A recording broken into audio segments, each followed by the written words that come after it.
Yesterday gave us a bird's eye view of how starkly different the president's priorities are from those of the Democrats. Now, yesterday, the president headed to Texas to focus on two important issues. First, illegal immigration, and second, the energy sector. He also had a couple fundraisers. But back in Washington, congressional Democrats worked on their agenda, which consists of basically harassing Attorney General Bill Barr about the Mueller report and, well, this. There he is, the goofy House Intel Committee Chair Adam Schiff, taking a selfie like a junior high school girl at the House Democrats' retreat. Now, look at that. In the background there are two Trump-hating elites from Tinseltown, singer John Legend and his wife model Chrissy Teigen. Now, Democrats, including Speaker Pelosi, they sat mesmerized by the couple's take on politics in America. It's laughing through the pain, but it's also important to balance that and be able to say where that true pain is. Chrissy was ahead of the curve on making fun of Donald Trump. I really was. Thank you. She knew well before a lot of America did that he was a joke and a con man and a clown. And I think she was prescient in making fun of him early, long before he ever thought about running for president. Very classy, if not grammatical. Prescient? Apprescient? Or I think he means prescient, but who's counting? Now, meanwhile, 2,000 miles away near Houston, Donald Trump was hanging out with a different crowd. Visiting a union training center for operating engineers, the president signed a pair of executive orders that will cut red tape for companies seeking to build oil and gas pipelines. With incredible grit and talent and spirit, you lay the pipes that power our industries, you raise the beams that build our skyscrapers, and you are the men and women who get up every day and make this country run and, frankly, make this country great. You do a great job. Now, it's funny, isn't it, how Democrats are spending millions on campaign consultants and these retreat things they're doing, and they're trying to attract more of the hard hat voters who were with Trump yesterday. But it's not a new slogan or a slick marketing campaign that blue-collar voters want. What they want are policies that help business and put more money in their pockets. Well, yesterday showed that Trump isn't anti-union, by the way. He's pro-worker.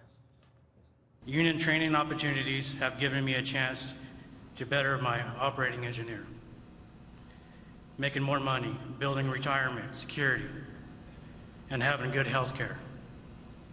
This opportunity at this International Training Center is going to pay my dividends. It has been a great experience. We appreciate what you're doing, President Trump, to grow this industry. Thank you. That applause went on for quite a while. Now, I'll take that hard hatter, Brandon Cooper, and his co-workers over the Hollywood glitterati any day, and I bet they're a lot more fun. But would Nancy? I was reminiscing with Chrissy and John on the way over. When we won the House the first time, they were there engaged on their way to Italy to be married. And went to Italy, whether it was at events for us here, there, and everywhere, or at the Democratic National Conventions, or at the celebration of our victory, John Legend and Chrissy have been there for us. Now, Trump doesn't have to beg for applause, but Pelosi seemed to have to beg for applause. Interesting. And I say nothing says working-class America like fawning over celebrities turned self-appointed political pundits. Mental health-wise, it's been really, really hard for me to deal with this presidency. There's no other way to say it. I think it's possible to be really angry all the time. I think it's possible to constantly want to call out all the transgressions and all the lies. Now, I've heard that people with anger issues always seem to blame others for causing them. It's kind of stunning. You can't find any joy in your life until Trump is out of office. It's kind of sounded like that. If that's true, that is truly sad, but it's frankly not our problem. Back in Texas, the president was speaking with real Americans who had stories to tell that were truly sad. Ranchers who described in vivid detail the bodies of illegal immigrants that they had found on their property just over the past year. The president was so moved and so affected about the humanitarian problem at the border and all the pain it causes local communities that he decided in a closed-door event to bring the press in.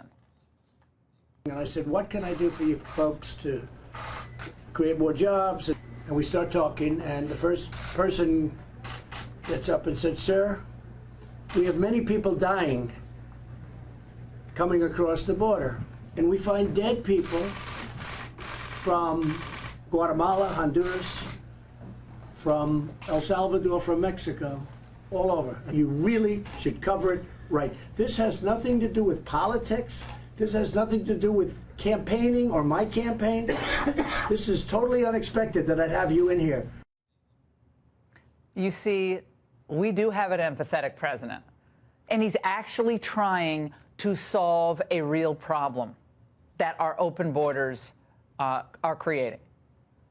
He's genuinely interested in hearing from Americans who are dealing with the fallout of our failed border enforcement every single day.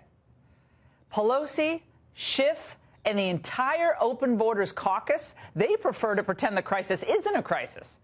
Hang out at the Democrat retreat and go to your yoga sessions in the afternoon. Well, that leaves more time to hear from the real experts. Donald Trump treats everything like it's an episode of, what's that movie, The Village? Like where there's this wall and these monsters to keep outside that we shouldn't talk to or we shouldn't have anything to do with because we're in this wall. Brilliant.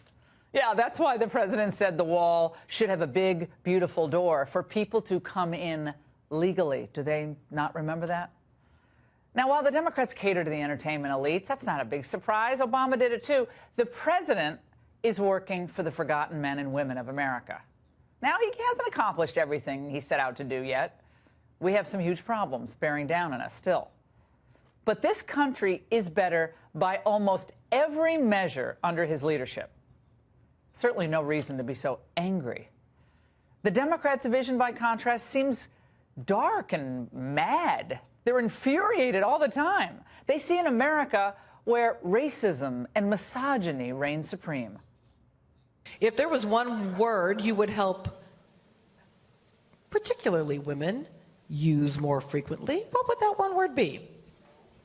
F you. We'll go take two. You're very good at this. I'm sorry, speaking the last. You're very good at this. So much. That's what our young girls need. Just the message for those hard hats in Texas. That's what they've been waiting for, all the blue-collar people. I think not. The Democrats better find a good eye doctor. From their Russian obsession to their embrace of open borders to green lighting and infanticide, they just keep failing the vision test for middle America. And that's the angle.